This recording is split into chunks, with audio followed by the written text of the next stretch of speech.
Hello YouTube, I'm Vince White. I'm an employment attorney, and on this channel,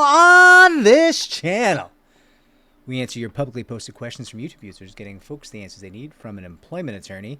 We have a question here from YouTube user Vera, Chuck, and Dave, who ask us, Vince, thanks to you, I've been pro se throughout this entire process. Don't say that. I hate that you've been pro se. I'm glad that you're doing well. I hate that you've been pro se. I think it's a terrible decision, but I understand it's what you had to do. Vera, Chuck, and Dave go on. I've made it through the initial claim, the position statement, the rebuttal. But now the case is with an investigator, and I'm too deep to stay pro se. Yes! Excuse me. Does temporal proximity help a claim if a supervisor authorized a reasonable accommodation? After a year, that supervisor was fired.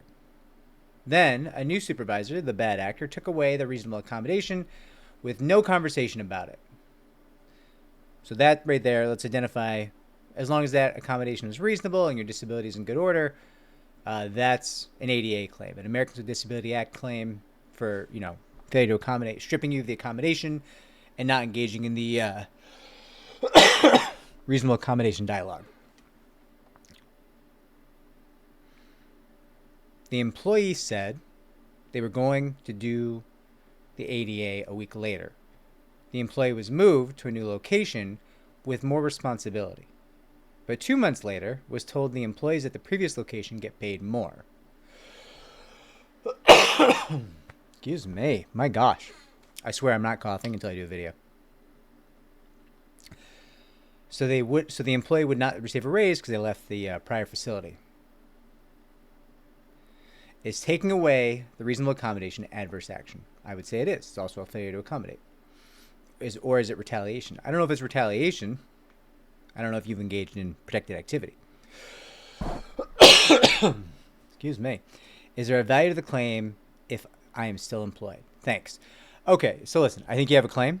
I don't know that it's a retaliation claim, and I'm not fully sure of how you're looking at the temporal proximity here, unless you're looking at the temporal proximity of the new manager stripping you, coming in and then suddenly stripping you of your accommodation.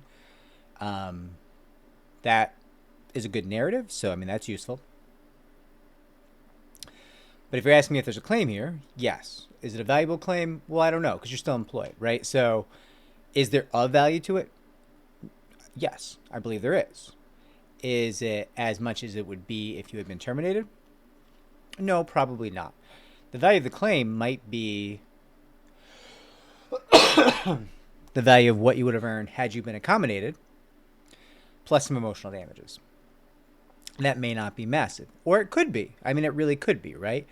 So, Vera, Chuck, and Dave, I hope this answers your question. If it doesn't, comment down below. I'm going to track the comments and try to have a conversation with you, maybe do another video for you.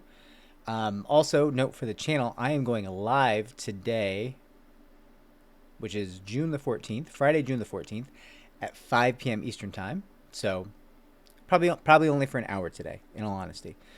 But that being said, if this video was helpful, like, subscribe, comment down below, share the channel so it can grow. If you have thoughts on how temporal proximity plays into this fact pattern, I would love to discuss that.